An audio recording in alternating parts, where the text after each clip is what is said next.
Good morning, children.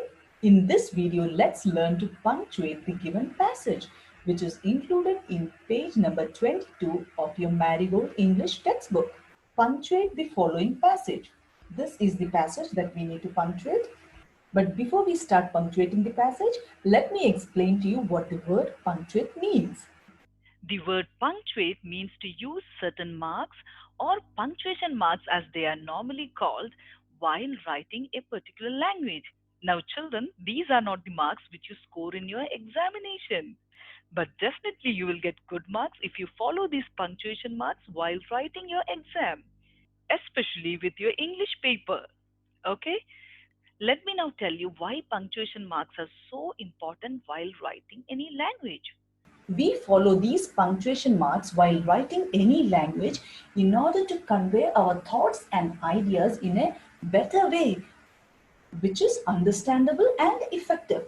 English language has also got quite a few of these punctuation marks, and these punctuation marks should be used appropriately in order to convey your ideas. Okay, let me now walk you through a few of the punctuation marks that are used in English language. The first one, of course, which everyone knows, is the use of capital letters. Then we have full stop or period. And here we have the question mark. Then comes the exclamation mark and the apostrophe. The next punctuation mark is the double inverted commas. And finally, we have the comma. Now, let's take a look at the rules that need to be followed while using each of these punctuation marks. Okay? Rules of punctuation. The first rule is that we must begin a sentence with capital letter. And the second important rule is that we must end a sentence with a full stop. Please go through this example, children. Ravi is a smart boy. Now this sentence conveys a proper meaning, but is it technically correct? No. So how do we make it correct, children? By adding a capital R for the noun Ravi and ending the sentence with a full stop or a period. So this sentence can be correctly rewritten as Ravi is a smart boy. Now this sentence is technically correct, isn't it? Capital letters should be used for the names of people and places. It should also be used for the pronoun I when you're talking or referring to yourself. Okay? Let's now proceed to our next punctuation mark, which is the double inverted commas. We use double inverted commas to say or copy the exact words of another person. Here is an example, children. Ravi said, "Father, how are you?"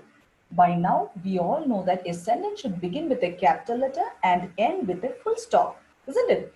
As there are no punctuation marks followed here in this sentence, we can mark it as wrong. Now, if we go by our base knowledge that a sentence must begin with a capital letter and end with a full stop, let's see if the sentence will become correct.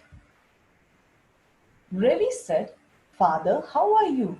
We have followed the two rules, but still this sentence is not correct.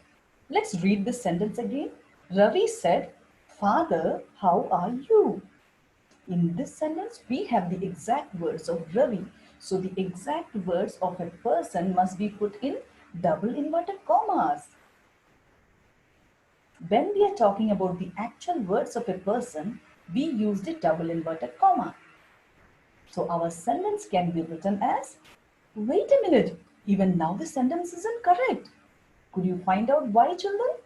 Yes, you're absolutely correct. We have a question asked here. So a question should always end with a question mark. So this sentence is also not correct. So this sentence can be correctly rewritten as, Ravi said, "Father, how are you?" Now our next punctuation mark is comma. A comma joins two or more ideas. Check this example. Ravi is a smart, kind boy. Here, the ideas smart and kind are joined to the sentence using the punctuation mark comma. Okay? A comma also joins two or more separate items. For example, Ravi likes mangoes, apples, grapes. So three different or separate fruits are brought together in this sentence using comma. A comma is also used to give proper meaning to a sentence. For example, here is a girl who is hungry. So she says, let's eat grandmother. If you look at this sentence is technically correct because it follows the first rule of using a capital letter in the beginning and the second rule of ending a sentence with a full stop. But is the meaning correct? What does it mean? This sentence here means, oh, we are all hungry, so let's eat our grandmother. Can it be correct? Let's see how this sentence can be corrected. Let us eat, grandmother. Now, after using the comma, the meaning of the sentence changes completely. This sentence now means that the girl is hungry and she asks her grandmother also to come along and have some food. So now you got the difference, right? So commas are very important, children, as are other punctuation marks. Our next punctuation mark is apostrophe. An apostrophe is used to show position. For example, Neha's alarm clock rings at 6 o'clock. Look at this sentence here, children. Whose alarm clock is it? It is Neha's. So in order to say that it is Neha's alarm clock, we have put an apostrophe and then added an S. An apostrophe is also used when some letters are omitted in a word. Children, you are aware of contractions, right? And probably still remember the song taught by Madhurachi Madam. A few examples of contractions are he is, which will become he is. It is will become it's. I have will become I've. Okay? Now we have the exclamation mark. An exclamation mark is used in order to show strong emotions or to give a command. For example, I got full marks. Now the example for a command is shut the door.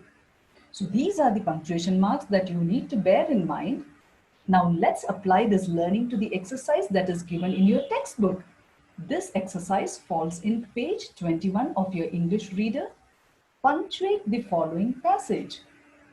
Mother, father, Neelam said, I have got a fire engine.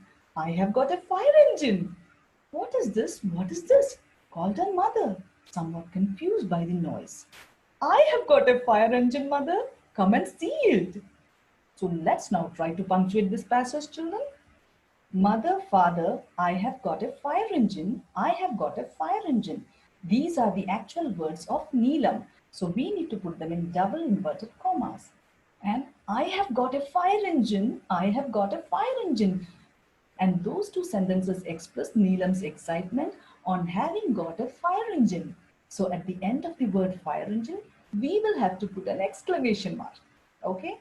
So our first sentence is going to be, Mother, father, Neelam said, I have got a fire engine. Now the mother asks, what is this? What is this? Called mother, somewhat confused by the noise.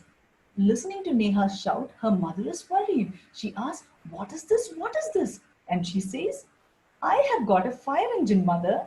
Come and see it. We can rewrite these sentences as, I have got a fire engine. What is this? What is this? Called mother, somewhat confused by the noise. And Neelam replies, I have got a fire engine, mother. Come and see it. So children, we have successfully punctuated this passage. Children, please complete this exercise in your textbook. I hope you understood this lesson and will use these punctuation marks appropriately while writing. Goodbye, children, and have a nice day.